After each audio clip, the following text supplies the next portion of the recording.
and today we are going to solve exercise 13.2 question number 5। तो इसमें हमें क्या करना है, सिंप्लीफाई। मतलब इसमें हमें आंसर एक्सपोनेंशियल फॉर्म में नहीं चाहिए, इसमें हमें आंसर को पूरा सॉल्व करना होगा। तो let's see how to solve. पहले हमें चेक करना है यहाँ पे कि 5 raise to the power 8, 2 raise to the power 5, 5 raise to the power 2। तो सबसे पहले हमें यहाँ पे क्या करना होगा, इसकी पावर को मल्टीप्लाई करना होगा by law which is a raise to the power m raise to the power n which will be equals to a m n m multiply by n। तो यहाँ पर हो जाएगा हमारा 2 raise to the power 5 multiply by 2 multiply by 7 raise to the power 3 upon 8 raise to the power 3 multiply by 7। ठीक है, तो ये हो जाएगा हमारा 2 5 10 multiply by 7 raise to the power 3 upon 8 raise to the power 3 multiply by 7। But अभी भी यहाँ पर ये तो चलो सेम है, इसको तो हम सॉल्व कर सकते हैं उस लॉ से, बट इसको सॉल्व नहीं कर सकते, हमें 8 को बनाना पड़ेगा 2 के जैसे। तो उसके लिए हम 8 के प्राइम फैक्टर फाइंड आउट करेंगे। तो 2 2 ज़ा 4, 2 4 ज़ा 8, 2 2 ज़ा 4 और 2 1 ज़ा 2। मतलब इसको हम ऐसे लिख सकते हैं 2 इंटू 2 इंटू 2, मतलब 2 रेज़ टू द पावर 3। अब what we have to do here कि 8 को हमें चेंज करना है। तो 2 रेज़ टू द पावर 10 वो तो सेम ही रहना है, और 7 raise to the power 3 upon में 8 को हम ऐसे लिखेंगे 2 रेज़ टू द पावर 3। हमने 8 को राइट किया है, ये पॉइंट आउट रखना, और उसके ऊपर भी फिर पावर है 8 रेज़ टू द पावर 3, इसके ऊपर भी पावर है। ठीक है, क्योंकि 8 रेज़ टू द पावर 3 है ना, हमने 2 को ऐसे लिखा है और multiply by 7 as it is. अब आगे इसको फॉरवर्ड सॉल्व करते हैं, लेकिन first we have to rub this. अब यहाँ पर वही same formula which is a raise to the power m raise to the power n power of power equals to a raise to the power m, right. तो what we have to do here कि 2 raise to the power 10 will be same and 7 raise to the power 3 will be same, and यहाँ पर ये power, इनकी power का multiplication हो जाएगा। तो 2 raise to the power 3 multiply by 3 into 7 raise to the power same 1, कुछ नहीं है, खाली है यहाँ पे। तो 2 raise to the power 10 multiply by 7 raise to the power 3 upon ये हो जाएगा हमारा 3 3 ज़ा 9। तो ये हो गया हमारा 9 and 7 raise to the power same, कुछ नहीं है। अब यहाँ पर हम इसको सॉल्व कर सकते हैं फॉरवर्ड कि यहाँ पर हम आइडेंटिटी यूज़ कर सकते हैं a raise to the power m divided by a raise to the power n multiply by बराबर इक्वल्स टू होगा a raise to the power m minus n। तो यहाँ पर सेम ही होगा 2 raise to the power 10 minus 9, right. समझ में आ रहा है? कोई प्रॉब्लम है, कोई डाउट है तो कमेंट कर सकते हैं। And multiply by 7 raise to the power 3 minus 1। ठीक है, क्योंकि यहाँ पर जब किसी की कोई पावर नहीं है तो वो वहाँ पर 1 पावर होती है। अब ये हो गया हमारा 2 रेज़ टू द पावर 1 और 7 में से ये एक कट हो जाएगा, तो 7 रेज़ टू द पावर 2। अब पावर 1 है तो 1 बार मल्टीप्लाई कर लो, 2 1 ज़ा 1, 2 1 ज़ा 2, तो ये तो 2 ही हो गया, 1 इज 2 इज यहाँ पर, एंड 7 इसको हम लिखेंगे 7 इंटू 7। अब आगे सॉल्व करना होगा, इक्वल सभी लगा लेना है यहाँ पर इसके आगे। तो 2 7 ज़ा 14, और या फिर ऐसे सॉल्व कर लो 7 7 ज़ा 49। अब 49, तो 2 9 ज़ा 18, 1 कैरी 2 4 ज़ा 8 और 1 9, तो your answer will be 98। Now we will solve this question. तो इस पार्ट में हमें क्या करना है भाई, t तो बेस सेम है, यहाँ पर 5 सेम नहीं है, और ये 25 सेम नहीं है। अगर हम इसको चेंज कर देते हैं तो हमारा आंसर सही हो जाएगा। तो हमें 25 को कन्वर्ट करना होगा, चेंज करना होगा। तो यहाँ पर इसके फैक्टर करने पड़ेंगे। तो 5 5 ज़ा 25, 5 1 ज़ा 5। तो मतलब 25 को मैं कैसे लिख सकता हूँ, 5 का ये मतलब ये हो जाता है ना, 5 का स्क्वायर 5 2 टाइम है। तो यहाँ पर मैं लिख देता हूँ 5 रेज़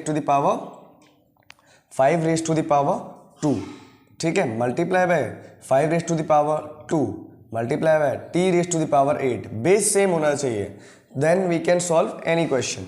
और 10 को हमें कैसे लिखना होगा, 10 के भी फैक्टर कर लेते हैं। तो 5 raise to the 5 to the 10, और 2 से काट लेते हैं इसको, 2 से 2 5 द 10, और 5 1 ज़ा 5, तो 2 इंटू 5। ठीक है, तो 10 को हमें चेंज करना होगा 2 इंटू 5 में।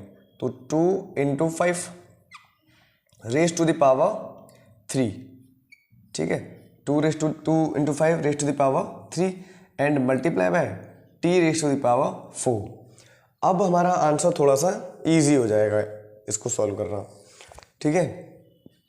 तो what we have to do here, या 10 को हम एक्सचेंज नहीं करेंगे क्योंकि 10 में हमारा बन ही नहीं रहा है, तो 10 को ऐसे ही रहने दो, 10 रेज टू द पावर 3, ठीक है। अब इसमें हम इसको और इसको, इन दोनों की पावर का सम कर सकते हैं बाय दिस फॉर्मूला या दिस लॉ, विच हमारे पास एक लॉ है कि a raise to the power m into a raise to the power n, तो a raise to the power m plus n, तो यहाँ पावर का सम हो जाएगा, इनकी इसकी पावर का सम हो सकता है। तो हम इसको लिखेंगे 5, या इसमें 2 इसको भी कर लो फैक्टर, 2 इंटू, और ये हो जाएगा हमारा 5, ठीक है। 2 raise to the 2 5 10 raise to the power ये। अब पहले इन दोनों को सेम कर लो पहले, तो ये हो जाएगा हमारा इस फॉर्मूले से 5 raise to the power 2 plus 2 multiply by t raise to the power 8 upon, और 2 into 5 raise to the power 3 into t raise to the power 4, ठीक है। तो ये हो गया हमारा 5 रेज टू द पावर 4, ठीक है, और यहाँ पर हो गया t raise to the power 8 upon में 2 multiply 5 raise to the power 3 और multiply by t raise to the power 4। अब यहाँ पर हमें we have to do here कि भाई 5 5 सेम है, इसको हम बाहर ले लेते हैं, और टी 8 है, तो हमारे पास एक लॉ है which is a raise to the power m divide by a raise to the power n which is equals to a raise to the power m minus n, ठीक है। तो हम इसको करते हैं पहले सॉल्व, तो t raise to the power 4 minus 3, ठीक है, और multiply by t raise to the power 8 minus 4, नीचे क्या बचा 2 रेज टू द पावर 3, तो 2 raise to the power will be same, ठीक है, ये पावर दोनों पे है, और इसको हमने एक्सपेंड करके लिख दिया, तो ये हो गया हमारा 5 raise to the power 1 into t, ये हो गया t raise to the power 4 upon में 2 रेज टू द पावर 3, ठीक है। तो 5 तो 5 तो सेम ही रहेगा, तो 5 को हम ये फॉर्मूला आइडेंटिटी लॉ जरूर लिखना, लॉ के बाद इसको मुझे रफ करना होगा, लेकिन तुम्हें लॉ वहाँ पे लिखने हैं, ठीक है। तो 5 तो सेम ही रहना है, बट 5t से मल्टीप्लाई हो जाएगा, तो 5t raise to the power 4 upon, इसको हम सॉल्व करेंगे तो 2 इंटू 2 इंटू 3, 2 3 टाइम है, 2 2 4 2 8, तो 5t raise to the power 4 upon में 8, योर आंसर विल बी ये। Now we will solve third part of this question. Third part is ये, तो देखो सबसे पहले हमें देखना होगा कि कौन सी जो वैल्यू है उसके हमें प्राइम फैक्टर्स फाइंड आउट करने हैं। तो इधर 10 है, 10 के करने हैं, 5 विल बी सेम, 5 का प्राइम फैक्टर नहीं कर सकते, 25 को सॉल्व करना है और 6 को सॉल्व करना है।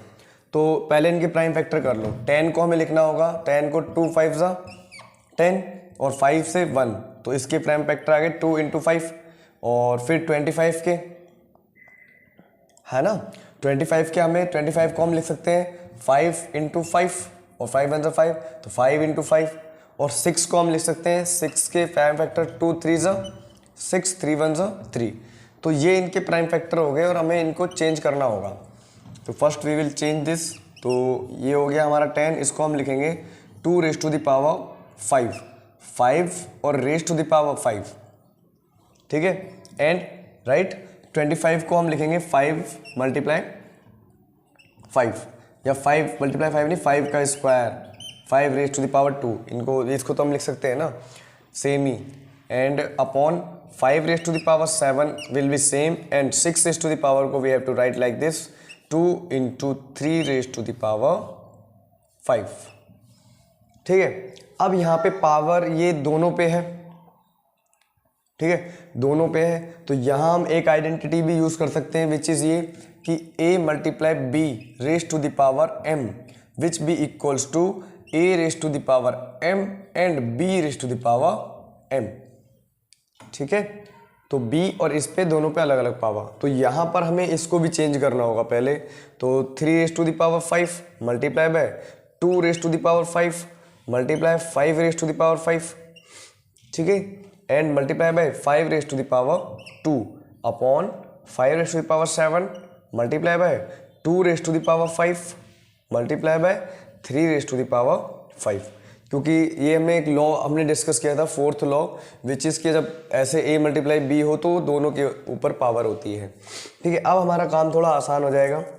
ठीक है, सबसे पहले एक और काम करने हमें एक और वर्क यहाँ पे करना होगा, विच इज़ कि भाई 5 की पावर 5, 5 की पावर 2, इन दोनों को हम सेम कर लेते हैं इधर से, तो और आसान हो जाएगा हमारा। तो इसमें यहाँ पर हम लॉ यूज़ करेंगे a की पावर m मल्टीप्लाई बाई a की पावर n, which will be equals to a multiply m plus n। तो 3 raise to the power 5 multiply by 2 raise to the power 5 and multiply by 5 raise to the power 5 और plus 2, तो 5 raise to the power 7 upon 5 raise to the power 7 multiply by 2 raise to the power 5 और multiply by 3 raise to the power 5। ठीक है, अब हमारा question थोड़ा आसान हो गया। अब first we have to rub this and then we will solve. ठीक है, तो देखते हैं, लेट्स सी। अब हमारा थोड़ा आसान हो गया। अब हम यहाँ पर दूसरी आइडेंटिटी का यूज़ करेंगे, which is a raise to the power m divided by a raise to the power n, which will be equals to a multiply a minus n। ठीक है, तो यहाँ पर अब हम कर सकते हैं 3 रेज टू द पावर 5, इसकी पावर 5 है, या तो इसको यहीं कट कर दो, ये सब कट हो सकता है इधर से, बट फिर आंसर 1 आ जाएगा इन सबको अगर हम ऐसे कट कर 3 raise to the power 5, 3 raise to the power 5, 5 raise to the power 5, 5 raise to the power 5, 2 raise to the power 5, 2 raise to the power 5, और आंसर विल बी 1। बट हम solve कर लेते हैं, थोड़ा आइडेंटिटी हमें learn हो जाएगी।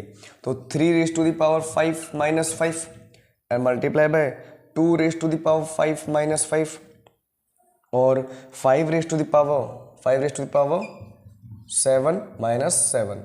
अब हमारा आसान हो जाएगा थोड़ा सा। 3 रेज टू द पावर 0 और 2 raise to the power 0 and 5 raise to the power 0। अब 0 0, तो यहाँ पर एक हमारे पास लॉ है, a raise to the power 0 will be equals to 1। ठीक है, तो वो लॉ का यूज़ करेंगे हम। 1 multiply by 2 raise to the power 0 1 and 5 raise to the power 0 will be 1। 1 1 जा 1, योर आंसर विल बी 1। ठीक है, तो दो तरीके से सॉल्व कर सकते हैं, इसमें थोड़ा सही आइडेंटिटीज हमें लर्न हो जाएंगी। तो this is the last video of this question. Now we will solve exercise 13.2 which is very important.